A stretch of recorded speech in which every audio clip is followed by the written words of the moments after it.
On lui a dit que Maman Linda devait venir au niveau de Caraba State. Il a tout fait pour être là. Et quand il était là, il s'en foutait de tout ce que les gens faisaient. Il disait que je voulais écouter cette dame qui disait les choses à propos de la restitution. Il dit que lorsqu'il a commencé par écouter, il a perdu la paix parce qu'il vivait une vie d'immoralité. Et quand il a été à la maison, il ne voulait pas dire à sa femme, mais il n'arrivait pas à dormir. Et il faisait les allers-retours jusqu'à ce qu'il est revenu dire que ma femme, il faut te réveiller, je voulais te dire quelque chose. Et quand il a dit ça immédiatement à la femme à propos de la vie d'immoralité, il était en train de commettre comme l'adultère. Comme la femme était membre de Momoreza, la femme lui a dit immédiatement pour dire que mon frère, il faut aller dormir, je t'ai pardonné, vas-y. Gloire à Dieu. Oui, lorsque vous confessez, vous avez la paix. Vous avez la paix. Vous avez la paix. En fait, quelqu'un est en train de prêcher ou bien vous avez trouvé un garçon qui a volé dans la rue et on l'a arrêté. Et tout le monde est en train de taper ce garçon. Toi aussi, tu les as rejoints. Pourquoi tu les as rejoints? Or que toi aussi, tu voles. Tu es aussi un voleur. Tu as volé de ton père. Tu as volé à l'école. Tu as volé quelque part où tu te trouves et quelqu'un a été attrapé. Tu as en train de taper cette personne. Tu n'amènes que de jugement sur toi, mais tu ne sais pas. Mais tu n'as pas fait la restitution, mais tu es en train de taper quelqu'un, mais toi, tu te retrouves dans la même chose. Pour une conscience plus claire, tu dois confesser ton passé pour que tu puisses avoir la paix. Dans le livre de 1 Samuel chapitre 12, on voit le prophète Samuel en train de dire au peuple, qui parmi vous a quelque chose contre moi? Parlez. 1 Samuel chapitre 12 verset 1 à 5. Qui parmi vous? Personne ne peut voir une faute dans le prophète Samuel. Tout le monde disait non, non, non, rien du tout, on a vu. C'est ce genre de vie que le Seigneur veut de vous. Une vie qui est vide d'offense. Une vie qui est vide de culpabilité. Lorsque tu parles avec ton Père, tu parles avec confidence parce que tu sais qu'il n'y a rien en toi comme péché. Lorsque tu parles avec ton Père, ta mère, ton patron, lorsque tu prêches avec une conscience pure, libre parce que tu n'as pas de péché en toi. Satan lui-même serait tenu à l'écart de toi parce que lui-même il sait que tu es propre. Tu es propre. Un homme particulier voulait faire une délivrance pour une dame, une femme. Lorsque la fille a regardé ce pasteur, un grand bishop, il a vu le pasteur, il a dit, si tu ne quittes pas immédiatement cet endroit, j'aurai affaire avec toi. L'homme veut toujours montrer le pouvoir. Et le démon lui dit que je vais t'exposer. Fais gaffe à toi. Et il a commencé par exposer l'homme. Le démon dans la femme a commencé par exposer cet homme. Je connais Paul, je connais Jésus, parce qu'ils sont libres. Si tu n'es pas libre du péché et de la culpabilité, parce que Satan a de veiller sur toi, il va faire avec toi la manière dont tu détestes. Tu dois faire ta restitution pour que tu puisses avoir une conscience pure, surtout en ce qui concerne les choses du Seigneur. Dans Romains chapitre 2, le verset 1 à 3. Romains chapitre 2, le verset 1 à 3. Ô homme, qui que tu sois, toi qui juges, tu es donc inexcusable, car en jugeant les autres, tu te condamnes toi-même, puisque toi qui juges, tu fais les mêmes choses. Nous savons en effet que le jugement de Dieu contre ceux qui commettent de telles choses est selon la vérité. Et penses-tu aux hommes qui jugent ceux qui commettent de telles choses et qui les fait, tu échapperas au jugement de Dieu? Comment est-ce que tu peux prêcher aux gens de ne pas commettre l'immoralité, mais toi-même tu commets l'immoralité? Tu n'as pas confessé, tu continues de cacher ça. Tu ne veux pas que les gens sachent que tu as déjà commis ce genre de choses. Et tu te tais. Satan ne va pas te donner le repos. Tu dois te confesser pour avoir la paix. Tu dois confesser pour avoir la paix. Pour que tu puisses avoir la paix avec Dieu et les hommes. Paul a dit dans Acte 24, verset 16, c'est pourquoi je m'efforce d'avoir constamment une conscience pure sans reproche devant Dieu et devant les hommes. Envers qui? Envers qui? Dieu et les hommes. Il doit avoir la paix dans votre cœur. Si vous avez respecté ça, il doit avoir la paix dans votre cœur. Et je prie pour que vous puissiez recevoir cette paix au nom de Jésus.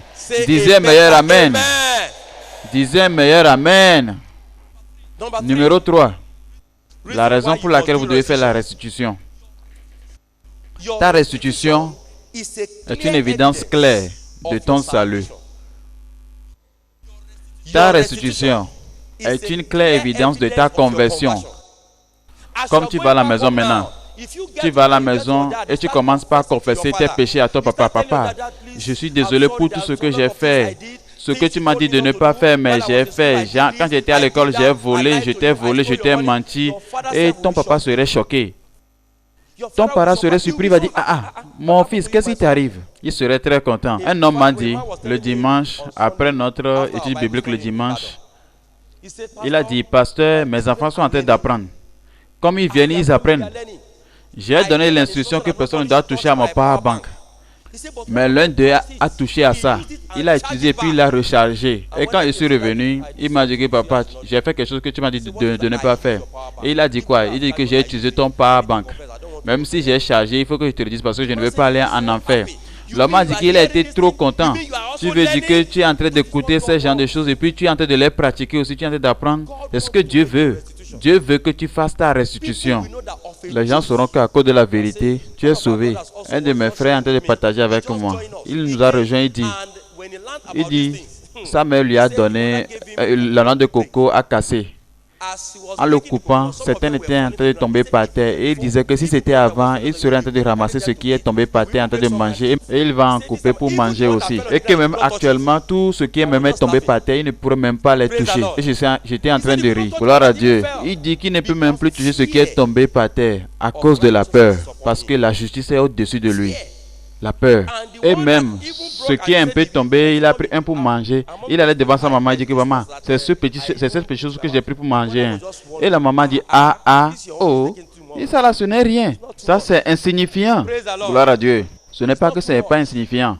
Nous devrions vraiment faire très attention.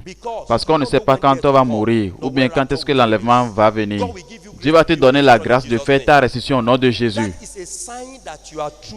Ça, c'est un signe qui veut dire que tu es vraiment sauvé. Luc chapitre 19. Voyons voir ce qui s'est passé avec l'homme appelé Zachée. Luc 19. Je vais lire à partir du verset 8 à 9. Mais Zachée, se tenant devant le Seigneur, lui dit, voici Seigneur, je donne aux pauvres la moitié de mes biens. Et si j'ai fait tort de quelque chose à quelqu'un, je lui rends le quadruple. Verset 9. Tout le monde, 1, 2, allez. Et Jésus lui dit, le salut est entré aujourd'hui dans cette maison, parce que celui-ci est aussi un fils d'Abraham. Un fils de qui? Un fils d'Abraham. Vous voyez, votre salut n'est pas complet jusqu'à ce que vous ayez fait votre restitution. Si vous ne le faites pas, vous n'êtes pas encore sauvé. Vous avez juste un pied ici et l'autre en enfer. Sans la restitution, il n'y a pas le ciel. Même sans la restitution, vous ne pouvez pas être efficace dans le service. Sans la restitution, tu es juste inutile. Tu es en train juste de courir pour rien. Tu dois le faire parce que c'est une obligation. C'est quoi? C'est une obligation. Dans le livre d'Ézéchiel, chapitre 33. Ézéchiel 33. Je vais lire à partir du verset 14 au verset 15. Ézéchiel, chapitre 33, verset 14 à 15. Lorsque je dis au méchant, tu mourras, s'il revient de son péché et pratique la droiture et la justice, s'il rend le gage, s'il restitue ce qu'il a ravi, s'il suit les préceptes qui donnent la vie, sans commettre d'iniquité, il vivra. Il ne mourra pas. Il vivra sûrement. Il ne va pas faire quoi? Il ne mourra pas. Vous voyez? C'est un signe qui veut dire que vous êtes vraiment sauvé. Si vous faites cette restitution, vous n'allez pas y retourner encore. Vous n'allez plus retourner au péché. Et puis c'est fini. Si vous continuez dans la justice, vous n'allez même plus avoir peur de mourir. Si quelqu'un vous menace de vous tuer, vous allez dire que tuer, alors faites vite, accélère-moi mon voyage. Vous n'aurez pas peur. Quand on parle de la mort, si un frère te dit que je t'ai vu et j'ai vu que tu étais mort, et les gens ont peur, ils ont peur. Pourquoi tu as peur? Pourquoi tu as peur de mourir? C'est parce qu'il y a des problèmes.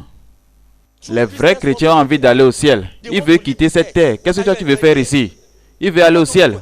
Si ce n'est pas à cause des services de Dieu, la meilleure place pour être, c'est le ciel. Paul dit que je désire pour être au ciel.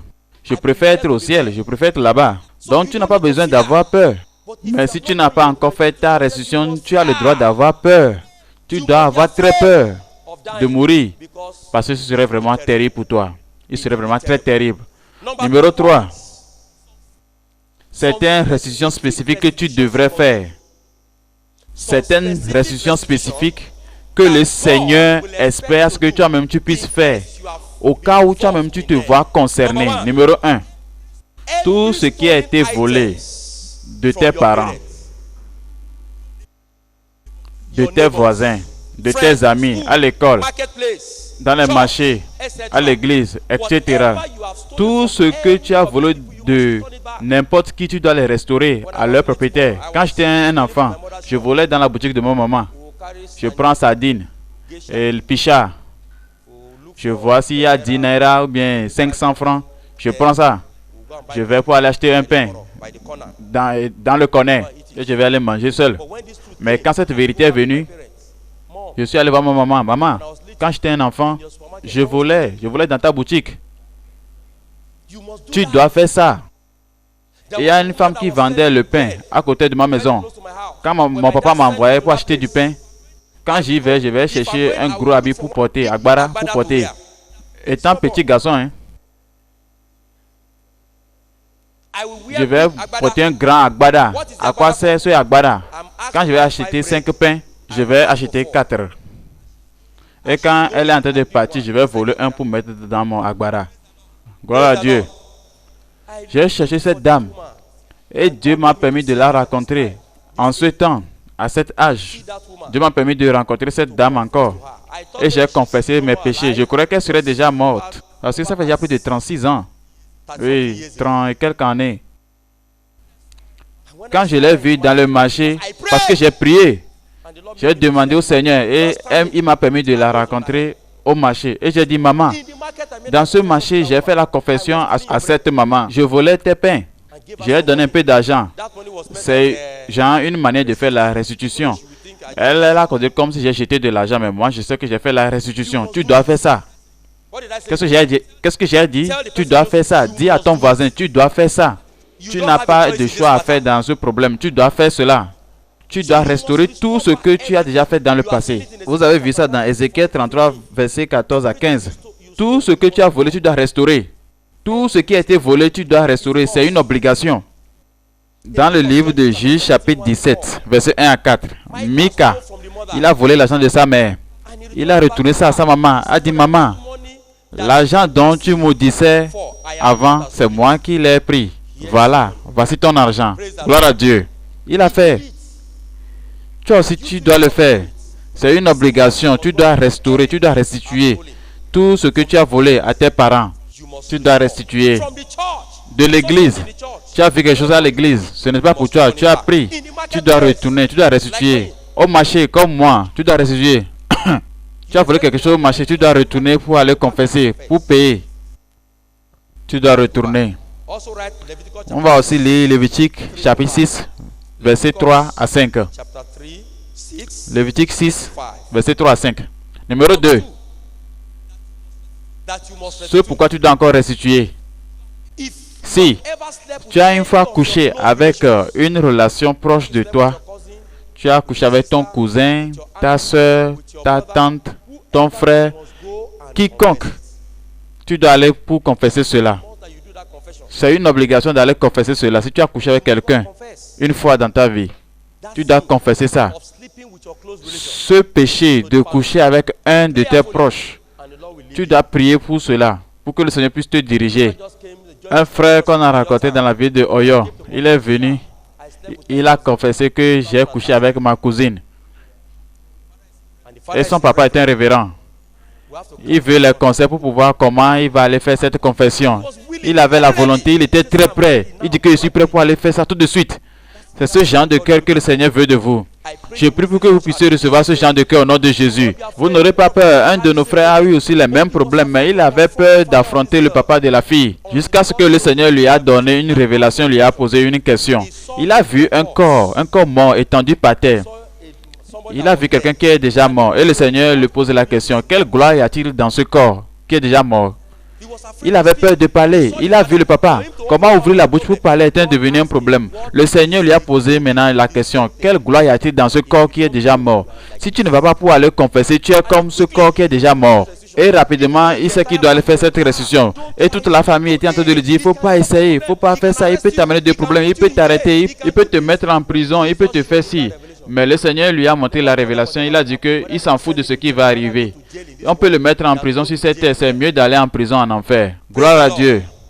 Donc, ayez la volonté de faire votre restitution en confessant toute immoralité entre toi et tes proches relations comme famille. Numéro 3.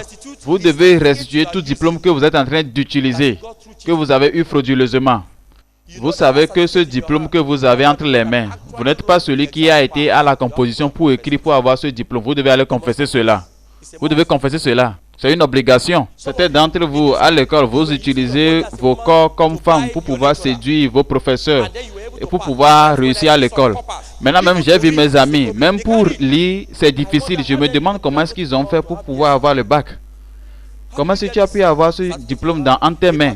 Je vais vous raconter une histoire d'une fille qui a fini la comptabilité. Il a la licence en comptabilité et son père, qui était un grand directeur, lui a trouvé un boulot dans une banque. Et dans la banque, elle est incapable de faire même un bilan. Et le directeur a appelé le monsieur et lui a dit que mais ta fille est incapable de préparer un bilan. Et même on lui a même envoyé dans une autre banque. C'est toujours le même problème. Et son père lui a ramené à la maison, a pris son diplôme et a déchiré le diplôme devant elle. Elle a dit que ce que tu as fait c'est inutile. Tu n'as même pas été pour fréquenter, tu as été pour t'amuser. Tu devais restituer, tu dois restituer le diplôme que tu as eu frauduleusement. Numéro 4.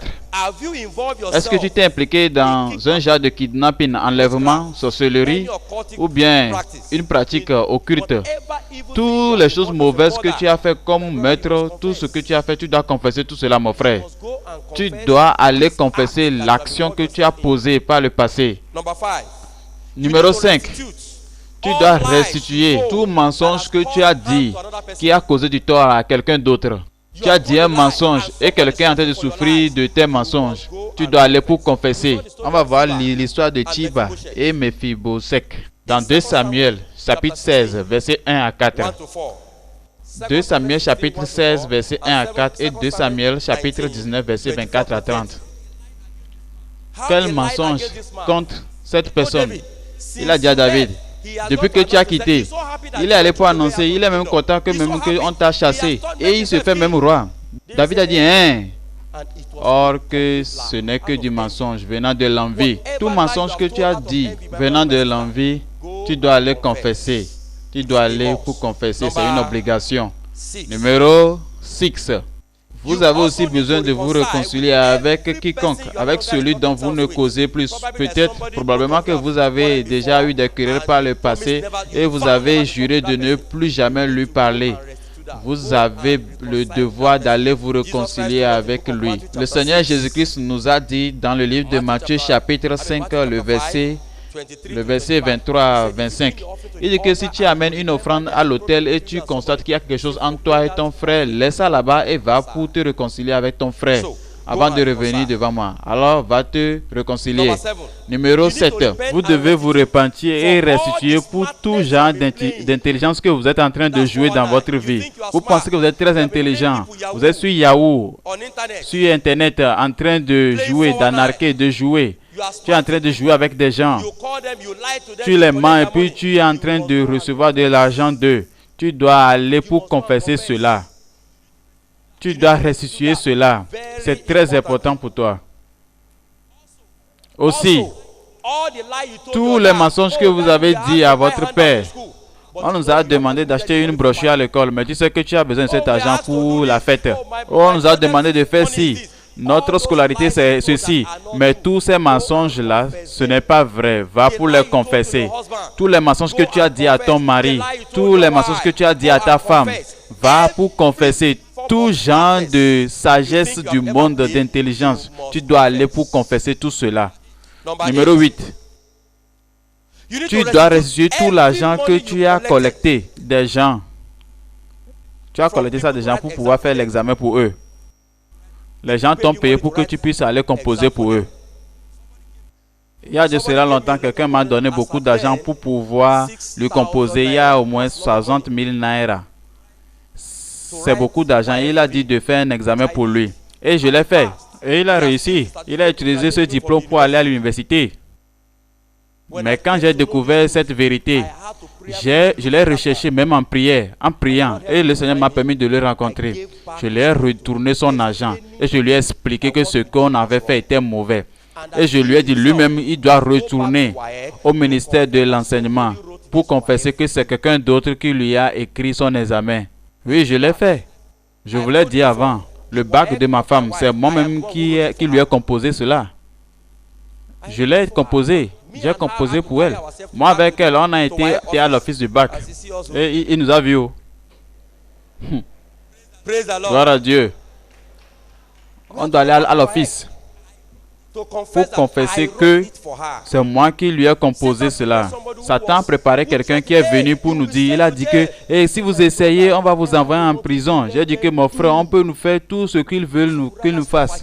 Je préfère souffrir ici que d'aller souffrir en enfer. Et qu'est-ce que l'autorité a fait? Il dit que lui ne connaît pas le responsable de la zone, du directeur de l'office du bac. L'homme ne nous a pas permis d'aller le voir. Il a dit que, bon, écrivez juste une demande que vous ne voulez pas le diplôme original. Nous parlons de Dieu ici. Il veut que nous faisions les bonnes choses. Lui-même va te relever si tu fais les bonnes choses. Dites Amen. Il ne faut pas avoir peur d'aller les voir. Va leur dire la vérité. Vous connaissez le projet. Vous connaissez que tout ce que vous avez fait à l'université pour avoir ce diplôme n'est pas vrai. Va pour confesser. Va pour confesser. Et Dieu va te donner grâce. Dites Amen. Amen. Aussi, tu dois restituer tout l'argent que tu as emprunté à MTN, Togocel, Move, sur tous ces réseaux de communication. Vous riez, n'est-ce pas?